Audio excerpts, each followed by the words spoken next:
Salut tout le monde, on continue cette série de vidéos sur débuter avec SketchUp et aujourd'hui on va enfin passer à ce que vous attendez tous depuis un petit moment, c'est la modélisation. Donc on a vu sur la dernière vidéo qu'on pouvait utiliser des outils de dessin dans SketchUp, donc on va les utiliser de nouveau, mais on va voir encore d'autres possibilités. Voilà, donc là c'est vraiment du B à bas, c'est les bases du dessin en 3D dans SketchUp.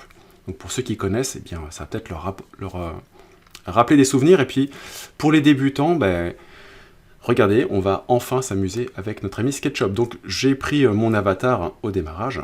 Donc, vous aurez peut-être quelqu'un d'autre. Et on va tout de suite commencer la modélisation. Alors, avec les outils de navigation, bien sûr, vous enfoncez le bouton de la molette. Voilà, j'ai fait un cours sur la navigation. Vous le retrouverez dans la playlist de cette formation. Donc on enfonce le bouton de la mallette pour se balader dans l'espace, et puis, très important, avant de modéliser, j'ai envie d'afficher les ombres, donc affichage, ombre.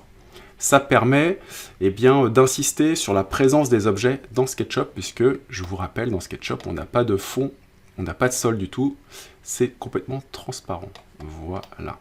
Donc à côté de mon personnage principal, je vais dessiner des rectangles. C'est les outils les plus simples à utiliser quand on commence à faire de la 3D.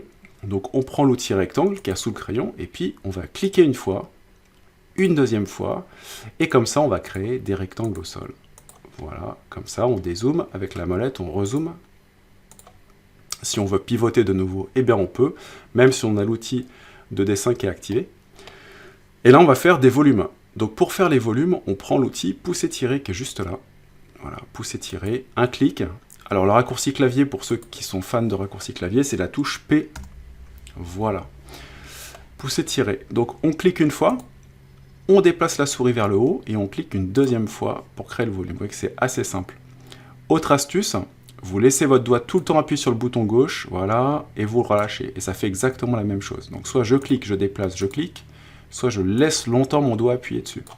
Et ce qui est intéressant, c'est que, je vais revenir en arrière avec la petite flèche bleue de retour, c'est que le pousser-tirer, il détecte automatiquement les surfaces. Et je vois plein de personnes, pendant mes cours, qui à chaque fois, alors je ne sais pas pourquoi je ne leur ai pas dit, mais ça doit être intuitif chez eux, ils prennent la flèche de sélection, ils cliquent sur la surface sur laquelle ils veulent créer le volume, et ils créent le volume. Voilà.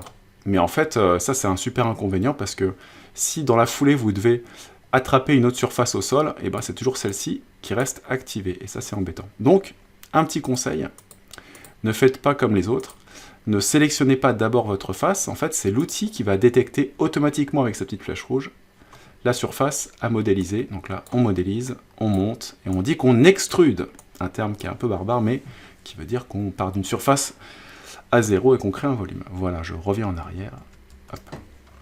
Donc maintenant, si je veux mettre une dimension à ce volume, rien de plus simple, je clique, je déplace vers le haut, je regarde en bas à droite de votre écran, vous avez un petit menu qui s'appelle distance. Là pour l'instant je suis en train de faire un volume qui fait 1m74, donc je vais taper 200 et entrer. Voilà. Et je vais aller vérifier la hauteur de mon volume avec l'outimètre. Je clique sur l'outimètre, et là je vais toucher juste une arête, voilà. Et là il me dit, à 200 cm, donc j'ai réussi à monter mon volume à 200 cm. Je reprends le pousser-tirer, et si je veux faire la même chose sur les autres volumes, regardez bien, je double-clique, voilà, on double-clique, et ça reproduit exactement la dernière opération, donc la même hauteur d'extrusion. Donc ça c'est plutôt cool. Ok, donc ça c'est le pousser-tirer. Avec le pousser-tirer, on fait plein de choses. Si vous activez la touche CTRL sur PC, Option sur Mac, il y a un petit plus qui apparaît. Il suffit de cliquer sur le dessus de votre boîte, et vous voyez à ce moment-là, vous allez faire ce qu'on appelle des subdivisions, c'est-à-dire que vous allez rajouter des épaisseurs aussi bien au-dessus qu'en dessous. Voilà. Donc on coupe le volume avec cet outil-là. Chose intéressante également, c'est que vous allez pouvoir, avec n'importe quelle forme géométrique, dessiner d'autres formes sur votre volume. Ça peut être des cercles aussi. Et avec le pousser-tirer, on va creuser les volumes. Donc on prend le pousser-tirer, on clique dans la surface, on pousse vers l'intérieur, et avec la pointe de la flèche rouge, je viens toucher l'arête qui est au fond ici, vous voyez, je clique, et automatiquement, je vais creuser mon volume. Si je double-clique de nouveau ici, puisqu'on a vu ensemble qu'on pouvait double-cliquer et et on pouvait reproduire la dernière distance, et ben en double-cliquant, et avec l'ombre, ça va avoir un effet très magique, regardez bien à droite, je double-clique, et à ce moment-là, il ne se passe absolument rien, puisque le volume n'est pas le même, d'accord? Donc faites attention à ça, non, j'ai pas raté mon tour de magie, c'est pour vous expliquer que votre volume, s'il n'est pas exactement le même en profondeur, eh bien ça creusera pas. Donc il faut reprendre à ce moment-là la surface, toucher l'arête du fond, et on relâche, voilà, et là, ça creuse. Sauf que mon ombre n'était pas bien aligné pour que ça puisse fonctionner, qu'on puisse voir un petit trou derrière. Voilà, donc ça, c'est toutes les possibilités qu'on a avec le poussé tiré. Je vais reprendre ici une surface, je reprends le poussé tiré, je vais vous montrer autre chose. Donc quand vous partez de 0, votre cube, enfin votre volume, part dans un sens et va avoir une couleur. Là, on a des faces qui sont toutes blanches. Okay, à l'origine, cette surface, elle est blanche d'un côté et elle est bleue de l'autre. Okay, recto verso. Donc quand vous montez votre volume dans ce sens, votre volume devient blanc. Quand vous poussez vers le bas, votre volume devient blanc aussi. Jusque-là, il ne se passe pas grand-chose de fantastique. En revanche, si vous montez une première fois votre volume et que vous le redescendez et que vous partez de l'autre côté de la phase de départ, votre volume devient bleu.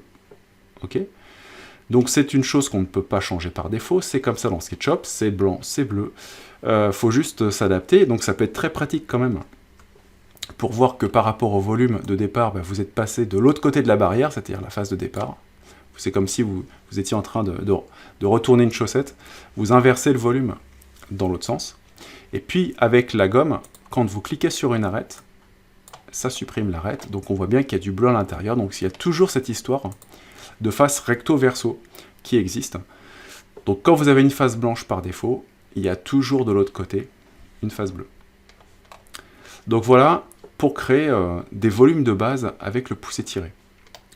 Lorsque votre volume est créé, je viens de vous le montrer avec la gomme, vous pouvez supprimer une arête, voilà par exemple, et si vous voulez recréer les deux faces qu'il y avait de ce cube, je reprends le crayon, et dans ce cas, avec l'outil ligne, je clique sur le point d'extrémité ici,